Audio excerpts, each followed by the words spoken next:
नमस्कार दोस्तों, आप पढ़ रहे हैं MP board class 12 English general, जिसमें हम वर्कबुक के क्वेश्चन आंसर पढ़ते आ रहे हैं। तो आज हम पढ़ेंगे लेसन 7 का एक महत्वपूर्ण दीर्घ उत्तरीय प्रश्न। तो देखिए क्वेश्चन नंबर हम 23 करेंगे। सेंट्रल आइडिया है रिस्क पोएम का, जो 2013, 2016, 2017 में पूछा गया है।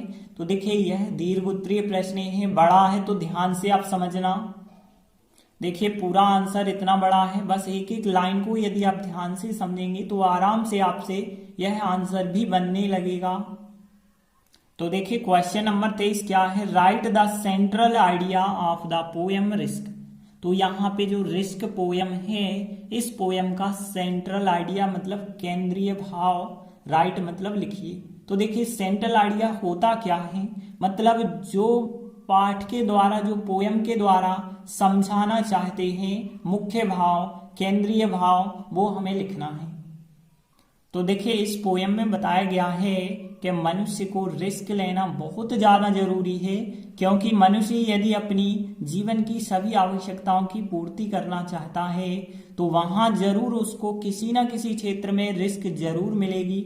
और ऐसी सामान्य रिस्क नहीं होगी, रिस्क बहुत बड़ी भी हो सकती है, छोटी भी हो सकती है, लेकिन यदि वो रिस्क का सामना करते जाएगा तो उसकी क्षमता बढ़ती जाएगी, वह जीवन के हर एक क्षेत्र में कामयाब हो जाएगा।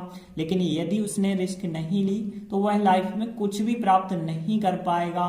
तो जीवन में सबसे बड़ी रिस्क जो है उसे लेने के लिए छोटी मोटी रिस्क तो उठानी ही पड़ेगी। तो देखिए अब आंसर ध्यान से समझते चलना। पहली लाइन लिखी गई है, कोई रिस्क नहीं तो कोई लाभ नहीं, ऐसा कहा जाता है। तो यहाँ पे ध्यान देना, इस लाइन को हम कैसे ट्रांसलेट करते हैं। तो यहाँ पे देखिए नो का मतलब होता है कोई नहीं। ध्यान देना, नो शब्द का मतलब क्या होता है, कोई भी नहीं या कोई नहीं होता है नो का। रिस्क को तो रिस्क ही कह रहे हैं। और यहाँ पे एक शब्द होता है गेन, गेन का मतलब होता है लाभ, ठीक है, या लाभ कमाना, ठीक है। तो यहाँ पे गेन शब्द आपको पता है, नो भी पता है। तो यहाँ पे हम कह सकते हैं कोई रिस्क नहीं का मतलब है नो रिस्क, कह सकते हैं ना, नो लगा दीजिए आगे और फिर रिस्क, नो रिस्क मतलब कोई रिस्क नहीं, तो के लिए कोई शब्द नहीं लिखते। और नो गेन मतलब कोई लाभ नहीं। तो नो रिस्क, नो गेन, कोई रिस्क नहीं तो कोई लाभ नहीं, ऐसा कहा जाता है। देखिए यहाँ पे ऐसा कहा जाता है के लिए क्या कहते हैं, यहाँ पे आप ध्यान देना, गो द सेइंग का मतलब होता है कहा जाना, ठीक है ना। गो द सेइंग का मतलब होता है कहा जाना। वाक्य है प्रेजेंट सिंपल, ठीक है ना। तो जे पूरा होगा सब्जेक्ट, सब्जेक्ट के बाद या तो फर्स्ट फॉर्म आता है या फिर एस वाला फॉर्म आता है, प्लस ऑब्जेक्ट होता है, यही होता है ना। तो देखिए कोई रिस्क नहीं तो कोई लाभ नहीं, ऐसा कहा जाता है। तो देखिए हमने सब्जेक्ट बना दिया इतना पूरा, जे हो गया पूरा सब्जेक्ट। फिर इसके बाद यहाँ पे क्रिया आ गई, ठीक है ना, क्रिया आ गई। और क्रिया का आपको या तो फर्स्ट फॉर्म लिखना है या एस वाला फॉर्म। तो देखिए कोई रिस्क नहीं तो कोई लाभ नहीं, यह तो एक वचन ही मानना पड़ेगा, क्योंकि बहुवचन तो हमें नजर ही नहीं आ रहा है। तो यदि जे एक वचन मान लेते हैं तो जे जो है एस वाले फॉर्म में आएगी यहाँ पे क्रिया। तो यहाँ गो ना लिख के गोज द सेइंग बोलना होगा। गोज द सेइंग का मतलब ऐसा कहा जाता है, ठीक है। तो नो रिस्क नो गेन, कोई रिस्क नहीं तो कोई लाभ नहीं, गोज द सेइंग मतलब ऐसा कहा जाता है। इसके बाद देखिए अगली लाइन है, मनुष्य अकेले रोटी द्वारा ही जीवित नहीं रहता है, ऐसा बाइबल कहता है। मतलब रोटी अकेले से काम नहीं बनता है, और भी कुछ आवश्यकताएं होती हैं, उनकी भी पूर्ति करनी होती है। तो देखिए हम एक एक लाइन देखते चल रहे हैं। मनुष्य को आप क्या कहते हैं, मैन कहते हैं, मैन हो गया। और फिर अकेले, अकेले के लिए शब्द आपने सुना होगा अलोन, अलोन या लोनली भी होता है, अलोन शब्द हम इस्तेमाल कर रहे। और ब्रेड मतलब रोटी हो गया, और वाय मतलब के द्वारा, ही के लिए तो लिखते ही नहीं है। और जीवित रहना मतलब यहाँ पे होती है क्रिया। तो जीवित रहना लिव होता है, लेकिन जीवित नहीं रहता है तो नॉट लिव हो जाएगा, नॉट और जोड़ दीजिए। तो नॉट लिव मतलब जीवित नहीं रहता है। अब देखिए मनुष्य अकेले रोटी द्वारा ही जीवित नहीं रहता है, कौन सा टेंस है, प्रेजेंट सिंपल का नेगेटिव है। तो यहाँ पे आपको या तो डू नॉट या फिर डज नॉट लगाना होगा। तो मनुष्य के लिए MAN शब्द इस्तेमाल यदि हम कर रहे हैं एक वचन वाला, तो यहाँ पे आपको डज सहायक क्रिया लगा के नॉट लगाना होगा। तो यहाँ पे मैन डज नॉट लिव, मनुष्य जीवित नहीं रहता है, ठीक है ना। मैन डज नॉट लिव, मनुष्य जीवित नहीं रहता है। और फिर बाय ब्रेड, रोटी के द्वारा, अलोन केवल रोटी के द्वारा, ठीक है। तो man does not live by bread alone, मनुष्य केवल रोटी के द्वारा ही जीवित नहीं रहता है, ऐसा बाइबल कहता है। अब ध्यान देना, इस लाइन को बाइबल कहता है तो हम क्या कहेंगे, यहाँ कहता है प्रेजेंट सिंपल। तो देखिए कहना के लिए से होता है, तो से यहाँ प्रेजेंट सिंपल है तो हम सेज कर सकते हैं, तो सेज द बाइबल। अब ऐसा शब्द के लिए हम कुछ नहीं लिखेंगे। क्यों नहीं लिखेंगे? क्योंकि ऐसा का मतलब है यह लाइन, यहाँ ऐसा का मतलब है यह लाइन। तो देखिए यदि बगल में आपको वो लाइन बताई जाए जो ऐसी लाइन आप है, जैसे ऐसा शब्द किसके लिए है, इस लाइन के लिए, तो देखिए यह लाइन बताई गई है तो ऐसा के लिए हम कोई शब्द नहीं लिखेंगे। तो यहाँ पे सीधा हो जाएगा कि सेज द बाइबल, मतलब बाइबल कहता है। तो देखिए यहाँ पे man does not live by bread alone says the Bible, यहाँ पे हो गया no risk no gain goes the saying, ऐसा कहा जाता है। फिर man does not live by bread alone says the Bible. इसके बाद अगली लाइन, मनुष्य की आवश्यकताएं विभिन्न प्रकार की होती हैं। देखिए आवश्यकताएं मतलब होती हैं नीड्स। देखिए नीड तो सुना होगा, नीड मतलब आवश्यकता होना होता है या आवश्यकता भी होता है। नीड्स मतलब आवश्यकताएं, ऑफ मैन मतलब मानव की।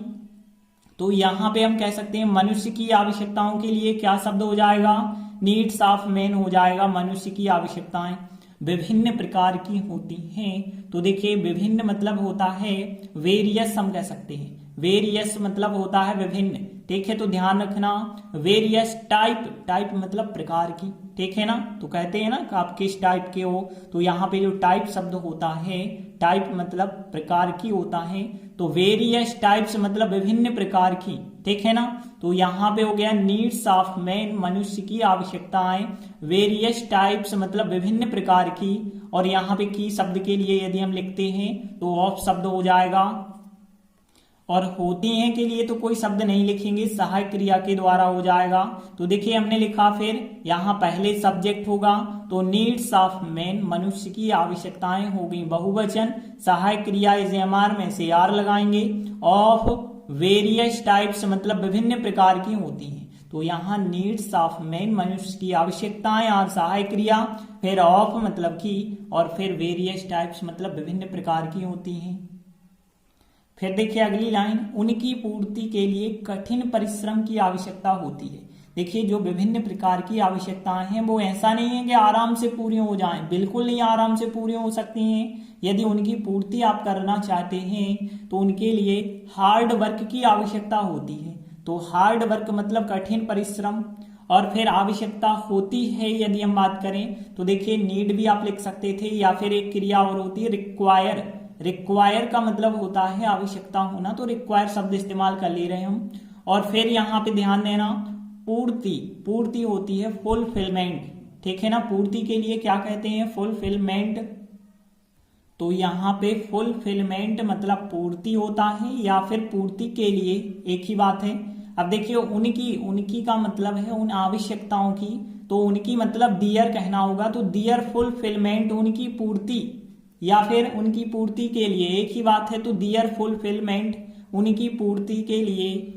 रिक्वायर्स प्रेजेंट सिंपल है, एस लगाएंगे, रिक्वायर्स आवश्यकता होती है। और फिर हार्ड वर्क कठिन परिश्रम की आवश्यकता होती है। देखिए की शब्द के लिए क्रिया के बाद नहीं लिखा जाता है, तो दियर फुलफिलमेंट सब्जेक्ट लिखा हमने, और फिर रिक्वायर्स लिखी क्रिया, तो क्रिया के तुरंत बाद ऑफ नहीं लिख सकते हैं आप, तो यहाँ ऑफ नहीं लिखेंगे, फिर सीधा आ जाएगा हार्ड वर्क। तो दियर फुलफिलमेंट रिक्वायर्स हार्ड वर्क।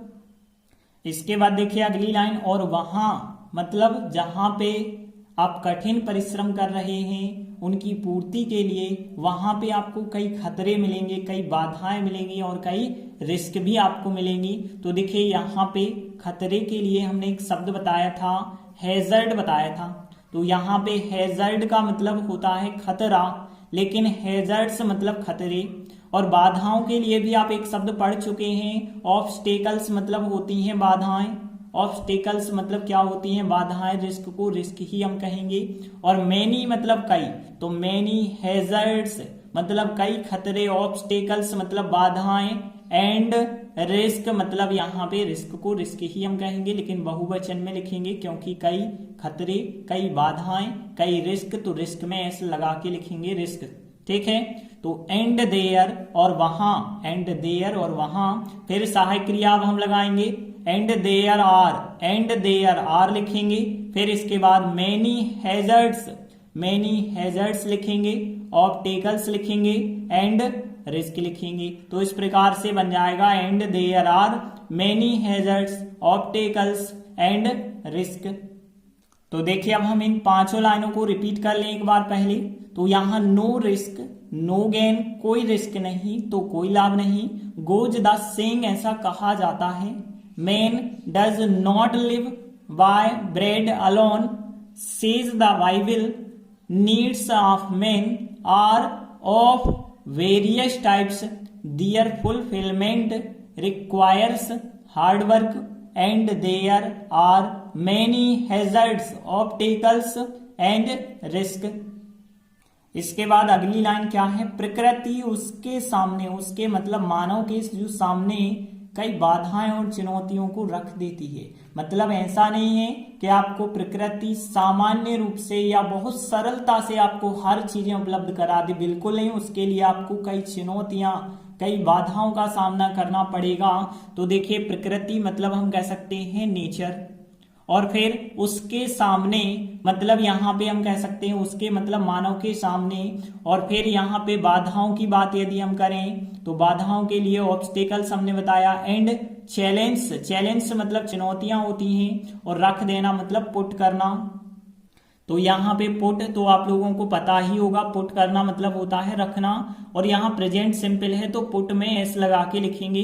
तो देखिए यहाँ पे नेचर मतलब जो प्रकृति होती है, पुट्स मतलब रख देती है। को शब्द के लिए हम नहीं लिखते हैं, किस चीज को रख देती है? चैलेंज को रख देती है, चुनौतियों को, एंड ऑब्स्टेकल्स को रख देती है। और फिर उसके सामने, तो देखिए यहाँ पे बिफोर शब्द का मतलब होता है के सामने, के पहले भी होता है, से पहले भी होता है, और के सामने भी होता है। तो बिफोर हिम मतलब उसके सामने, मतलब मानव के सामने हम कह सकते हैं, तो बिफोर हिम हो जाएगा। तो जो नेचर है वो पुट्स रख देती है, चैलेंज रख देती है, एंड ऑब्स्टेकल्स रख देती है। बिफोर हिम मतलब उसके सामने, और इस प्रकार से उसकी सामर्थ्यता विकसित हो जाती है। मतलब जो मानव है यदि इन सब खतरों, बाधाओं, रिस्क का सामना करता है तो उसकी जो एबिलिटी होती है, क्षमता जो होती है, वो विकसित हो जाती है। तो देखिए एंड हो गया। और इस प्रकार से तो देखिए यह बहुत सारे हमने क्वेश्चन आंसर में बताया था आपको। इन दिस वे का मतलब होता है इस प्रकार से, तो इन दिस वे एंड हो गया। फिर हो गया इन दिस वे, इस प्रकार से या इस तरीका से। हिज मतलब उसकी, और एबिलिटी होती है सामर्थ्यता। हिज एबिलिटी मतलब उसकी सामर्थ्यता, और डेवलप मतलब होता है विकसित होना। तो यहाँ डेवलप मतलब विकसित होना। अब देखिए उसकी सामर्थ्यता विकसित हो जाती है, प्रेजेंट सिंपल तो है, लेकिन यहाँ पे प्रेजेंट सिंपल का पैसिव वॉइस है, क्योंकि हम कह रहे हैं उसकी सामर्थ्यता विकसित हो जाती है। विकसित कौन करता है इसके बारे में नहीं हम कह रहे हैं। तो यहाँ प्रेजेंट सिंपल का पैसिव वॉइस इज एमआर लगा के थर्ड फॉर्म लिखना होगा। तो यहाँ इज सहायक क्रिया लगा के यहाँ डेवलप्ड करेंगे, फिर थर्ड फॉर्म। तो यहाँ पे थर्ड फॉर्म डेवलप्ड। तो देखिए यहाँ एंड इन दिस वे, और इस तरीका से, और फिर हिज एबिलिटी उसकी सामर्थ्यता इज डेवलप्ड मतलब विकसित हो जाती है। इसके बाद अगली लाइन, वहां जीवन के हर क्षेत्र में रिस्क होती है। मतलब जहां पे हमें बहुत सारे खतरे हैं, बाधाएं हैं, रिस्क हैं, वहां की लाइफ यदि देखें तो हर क्षेत्र में कोई ना कोई रिस्क जरूर होगी। तो देखिए देयर हो जाएगा, और फिर यहाँ पे लाइफ हो जाएगा, और फिर यहाँ पे ऑफ हो जाएगा, और फिर यहाँ पे हम कह सकते हैं एवरी, एवरी मतलब हर या प्रत्येक होता है। एवरी फील्ड कह सकते हैं, प्रत्येक क्षेत्र की बात करें या हर क्षेत्र। और यहाँ पे इन मतलब में हो जाएगा, रिस्क को रिस्क ही हम कहेंगे। होती है के लिए कोई शब्द नहीं लिखेंगे, बस सहायक क्रिया लगाएंगे। तो देखिए देयर, देयर के हिसाब से एज सहायक क्रिया होगी, क्योंकि यहाँ पे रिस्क होती है मतलब यहाँ पे आप बहुवचन में नहीं बताना चाह रहे हैं। तो देयर इज रिस्क मतलब वहां पे रिस्क होती है, तो देयर इज रिस्क, वहां रिस्क होती है। इन एवरी फील्ड, हर क्षेत्र में, ऑफ लाइफ मतलब जीवन के। तो देखिए देयर इज रिस्क, वहां रिस्क होती है। इन एवरी फील्ड, हर क्षेत्र में, ऑफ लाइफ मतलब जीवन के।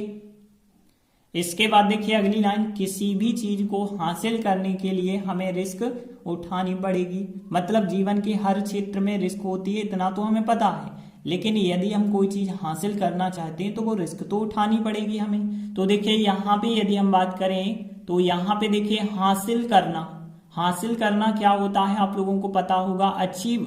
ठीक है ना, अचीव का मतलब क्या होता है, हासिल करना होता है। तो अचीव मतलब हासिल करने के लिए क्या हो जाएगा, टू अचीव हो जाएगा। टू लगा के फर्स्ट फॉर्म लिख देंगे, तो टू अचीव मतलब हासिल करने के लिए। और किसी भी चीज को मतलब समथिंग कह सकते हैं आप, समथिंग मतलब कोई भी चीज या कुछ भी कह सकते हैं। तो यहाँ पे हो जाएगा टू अचीव समथिंग हो जाएगा। तो यहाँ पे देखिए टू अचीव समथिंग हो गया। वी मतलब हमें रिस्क को रिस्क ही कहते हैं। और फिर उठाना या लेना होता है टेक, ध्यान रखना, टेक मतलब यहाँ लेना या उठाना, और रिस्क को हम रिस्क ही कहेंगे। उठानी पड़ेगी, देखिए यहाँ पड़ेगी मतलब एक मजबूरी है उठाना। तो यहाँ पे आपको पता है कि टेक होता है, लेकिन जब मजबूरी होती है फ्यूचर में तो आप ध्यान देना सेल विल हैव टू आता है। तो यहाँ पे सेल या विल सहायक क्रिया आती है, इसके बाद हैव टू लग के फर्स्ट फॉर्म आता है, हैव टू लगाएंगे, इसके बाद फर्स्ट फॉर्म लिखेंगे। मतलब सीधी सी बात, या तो सेल हैव टू सहायक क्रिया या तो विल हैव टू। क्योंकि जब मजबूरी का अभाव होता है तो देखिए वी के हिसाब से वैसे लगता तो सेल है, लेकिन यदि हम विल लगा देते हैं मतलब 100% ऐसा ही होगा। तो यहाँ पे हम विल हैव टू सहायक क्रिया का इस्तेमाल कर रहे हैं। मतलब आप निश्चित है यह बात कि यदि आप कोई चीज हासिल करना चाहेंगे तो आपको रिस्कें जो होती हैं वो उठानी पड़ेंगी। तो देखिए यहाँ पे हम कह सकते हैं कि वी हो जाएगा यहाँ पे सब्जेक्ट। पहले तो आप इतना लिख दीजिए टू अचीव, टू अचीव हो गया यहाँ हासिल करने के लिए। टू अचीव समथिंग, किसी भी चीज को हासिल करने के लिए, तो टू अचीव समथिंग। और फिर वी, और फिर will have to take, take मतलब यहाँ पे उठानी पड़ेगी। और फिर रिस्कें उठानी पड़ेंगी, मतलब रिस्क में एस लगा देना, तो यहाँ रिस्क उठानी पड़ेंगी। तो देखिए कैसे बना, टू अचीव समथिंग, किसी भी चीजों को हासिल करने के लिए। We will have to take, हमें उठानी पड़ेंगी, रिस्क उठानी पड़ेंगी। इसके बाद अगली लाइन, एक आदमी जो रिस्क लेने से डरता है कुछ भी प्राप्त नहीं कर पाता है। बिल्कुल सही बात है, यदि आप रिस्क नहीं लेंगे तो आप कुछ भी प्राप्त नहीं कर पाएंगे। तो देखिए यहाँ पे हम कह सकते हैं आमेन, एक आदमी, और जो के लिए हमने बताया था आपको हु मतलब WHO जो हु होता है, यहाँ पे ध्यान रखना हु का मतलब जो। और रिस्क लेने से डरता है, लेना मतलब हमने बताया टेक होता है लेना, और रिस्क को हम रिस्क ही कहेंगे। और डरना मतलब होता है फियर, ठीक है ना। तो फियर मतलब होता है डरना, प्रेजेंट सिंपल है तो एस लगा के लिखेंगे। तो यहाँ पे ध्यान देना क्या हो जाएगा, आ मैन हो जाएगा, एक आदमी। हु मतलब जो हो जाएगा, फियर्स मतलब डरता है, और फिर टू टेक मतलब लेने से डरता है, और रिस्क लेने से डरता है। तो यहाँ पे ध्यान, तो देखिए यहाँ पे हो गया आ मैन हु फियर्स जो डरता है, टू टेक लेने से, रिस्क लेने से डरता है, कुछ भी प्राप्त नहीं कर पाता है। तो देखिए यहाँ कुछ भी नहीं के लिए जो शब्द हमने आपको बताया था नथिंग, नथिंग मतलब कुछ भी नहीं। और प्राप्त करना होता है गेट, गेट मतलब प्राप्त करना, प्रेजेंट सिंपल है तो गेट्स हम कह सकते हैं, गेट्स मतलब प्राप्त कर पाता है। और नथिंग भी साथ में कह दें तो गेट्स नथिंग मतलब कुछ भी प्राप्त नहीं कर पाता है। देखिए एक साथ कह दें गेट्स और फिर नथिंग मतलब कुछ भी प्राप्त नहीं कर पाता है। तो आ मैन हु एक आदमी जो फियर्स डरता है, टू टेक रिस्क रिस्क लेने से, वो गेट्स नथिंग कुछ भी प्राप्त नहीं कर पाता है। इसके बाद देखिए आखिरी लाइन है, जीवन में सबसे बड़ी रिस्क कोई भी रिस्क ना लेना है। यदि आपने जीवन में कोई भी रिस्क नहीं ली तो बिल्कुल आप कामयाब नहीं होंगे। मतलब हम कह सकते हैं जो जीवन की सबसे बड़ी रिस्क होती है यही कि आप फेल हो गए, कुछ नहीं कर पाए, तो ये भी आपकी सबसे बड़ी रिस्क हो गई। तो देखिए इस लाइन को अब हम कैसे ट्रांसलेट करेंगे। द ग्रेटेस्ट, सबसे बड़ी रिस्क को रिस्क ही कहेंगे। इन लाइफ मतलब जीवन में, और फिर कोई भी रिस्क ना लेना। एनी का मतलब होता है कोई भी, और फिर रिस्क को हम रिस्क ही कहेंगे। और फिर लेना मतलब यहाँ पे टेक हो गया, यहाँ पे देखिए यहाँ टेक हो गया, यहाँ पे नॉट भी हो गया, यहाँ रिस्क हो गया, एनी हो गया, और फिर यहाँ पे द ग्रेटेस्ट रिस्क हो गया, इन लाइफ हो गया। तो देखिए पहले तो हम इतना पूरा सब्जेक्ट लिख देंगे तो the greatest risk in life हो जाएगा, the greatest risk in life हो जाएगा। फिर एज सहायक क्रिया लगा देंगे क्योंकि यहाँ पे है तक वाक्य है कि जीवन में सबसे बड़ी रिस्क जो है कोई भी रिस्क ना लेना है। तो यहाँ पे सब्जेक्ट इज एमआर और ऑब्जेक्ट सीधा आएगा। The greatest risk in life, जीवन में सबसे बड़ी रिस्क इज, और फिर नॉट मतलब इसके बाद ही तो आएगा नॉट, और फिर लेना के लिए टेक नहीं लिखेंगे, टू टेक लिखना होगा। तो यहाँ पे नॉट टू टेक ना लेना है, और फिर एनी रिस्क मतलब कोई भी रिस्क। तो देखिए the greatest risk in life, जीवन में इज नॉट टू टेक ना लेना है, और फिर एनी रिस्क मतलब कोई भी रिस्क। तो देखिए अब हम इन 6 लाइनों को दोबारा ट्रांसलेट करके बताते हैं। तो देखिए जो नेचर है पुट्स रख देती है challenge and obstacles before him, मानव के सामने मतलब उसके सामने, एंड इन दिस वे और इस तरीके से, और फिर हिज एबिलिटी उसकी सामर्थ्यता इज डेवलप्ड विकसित हो जाती है, और फिर देयर इज रिस्क, वहां रिस्क होती है, in every field of life, जीवन के हर क्षेत्र में रिस्क होती है।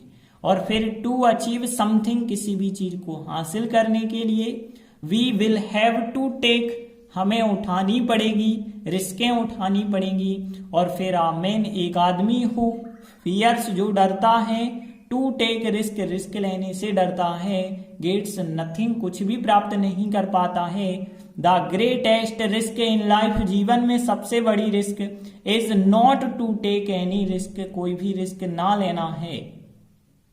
तो देखिए इस प्रकार से आंसर बना है, नो रिस्क नो गेन, कोई रिस्क नहीं तो कोई लाभ नहीं, गोज द सेइंग, ऐसा कहा जाता है। मैन डज नॉट लिव, मनुष्य जीवित नहीं रह पाता है।